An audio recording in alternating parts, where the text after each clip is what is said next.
반갑습니다. 백두대간 인문기행 51화 대가야의 월강태자 편입니다. 가야천 지역의 노는 비옥하여 시 한 마를 뿌리면 120~130마리 산출된다. 땅이 기름져서 타지로 돌아다니는 사람이 없다. 이중환의 택리지였습니다.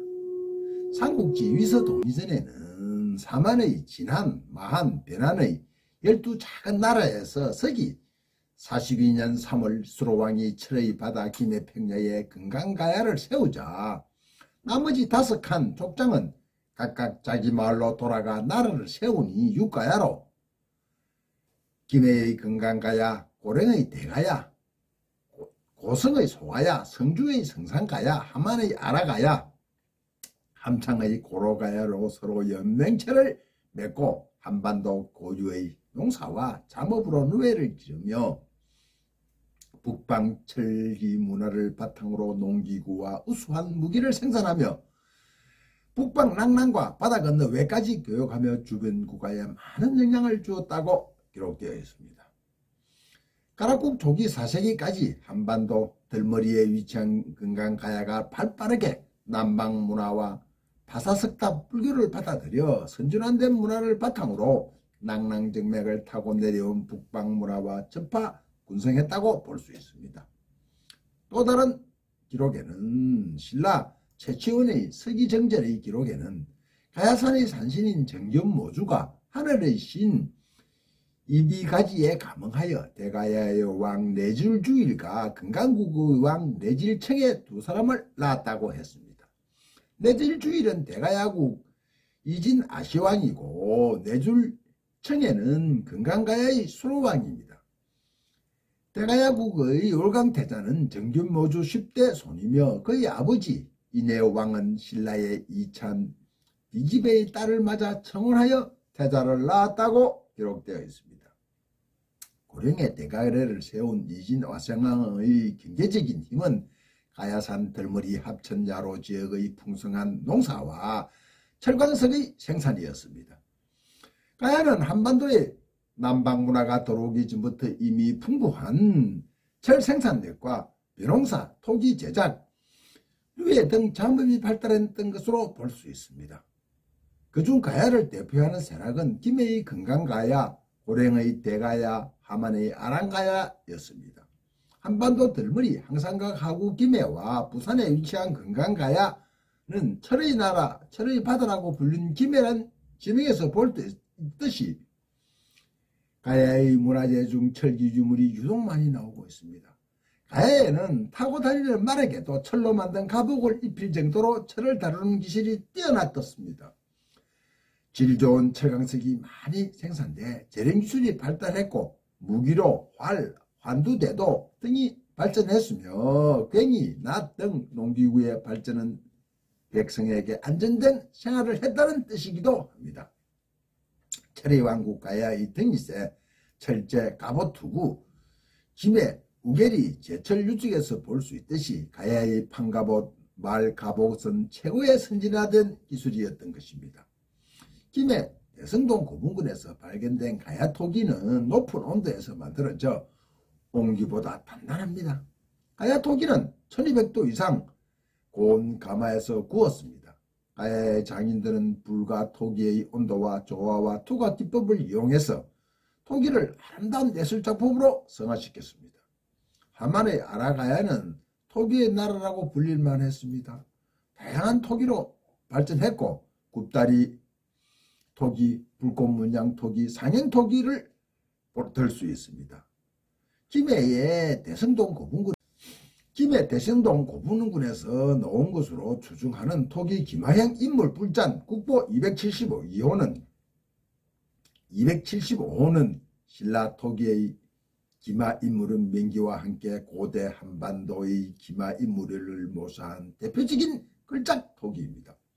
특히 바다 건너 각지에서 발견되는 가야의 토기와 철각, 금동, 식품 작품은 가야의 문화를 엿볼 수 있는 기록이며 가야의 참모습이기도 합니다. 일본 곳곳에서 발견되는 대가야의 대표적인 유물 장경호, 철새 제품, 대가야, 금동관 등은 고려 지상동에서 발견된 금동 장식품과 매우 유사하고 일본과 교역의 증거가 아닐 수 없습니다. 또 일본 오키나와에서만 나고 있는 야강 조개 국자는 지산동 고분굴에서 발견됐다는 것은 많은 시사하는 바가 큽니다. 김해의 김강가야를 마지막 왕의 후손들이 신라 왕실에 협조를 해 환공을 세웁니다. 특히 김유신 등은 후손들이 신라에 많은 업적을 남겼으며 대가야는 왕의 후손들이 신라에 기속하지 않았던 것으로 볼 수 있습니다. 신라 김할지의 후손 신라의 30대 문무대왕 능비에는 투후 제천지운이라는 문구가 있습니다. 투후는 오르도스 지역의 제후인 김일제로 제천지운 하늘의 제사를 올리는 흉노 왕족의 후손 신라 김씨의 조상은 북방 유무민 흉노의 왕손이라는 내용입니다.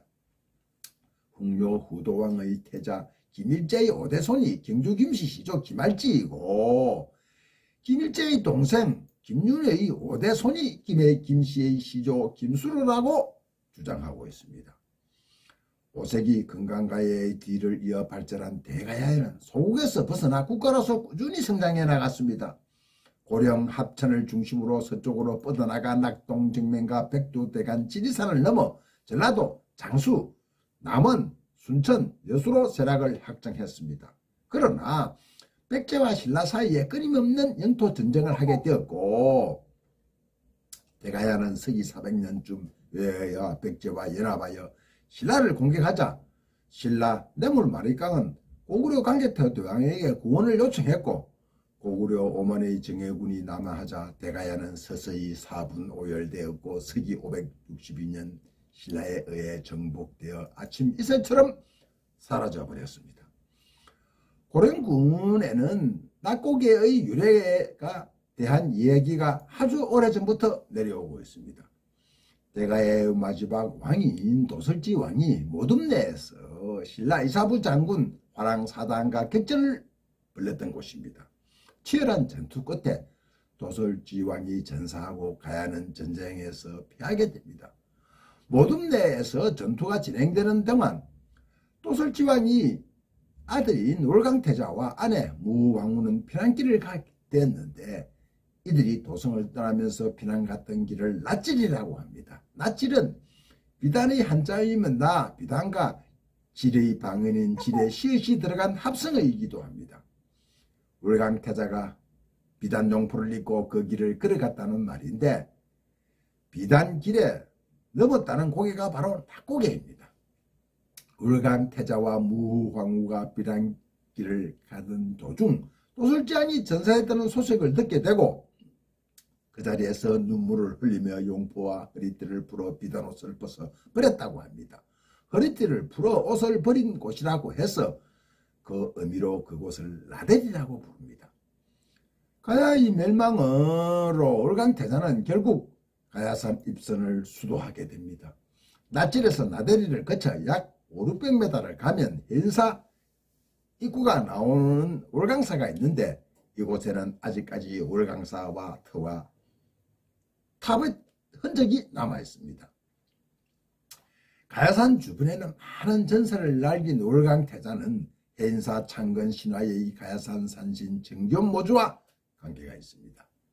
한반도 법보사찰 해인사를 창건한 신라 순흥의 가계는 정견모주에게 이어져 대가야의 마지막 태자인 월강태자의 후손이라는 이야기입니다. 순흥이 신라 왕실의 후손으로 해인사를 창건할 수 있었던 까닭은 선조인 월강태자가 대가야와 신라의 결혼동맹으로 태어났기 때문입니다. 월강태자는 부부방대 대가야의 인해왕과 신라의 이천 비조부의 딸 사이에서 출생했기 때문입니다. 그의 후손인 순흥은 신라와와 밀접한 관련이 있던 것으로 볼 수 있습니다. 이렇게 가야는 신라의 합병 통합되어 버렸습니다. 감사합니다.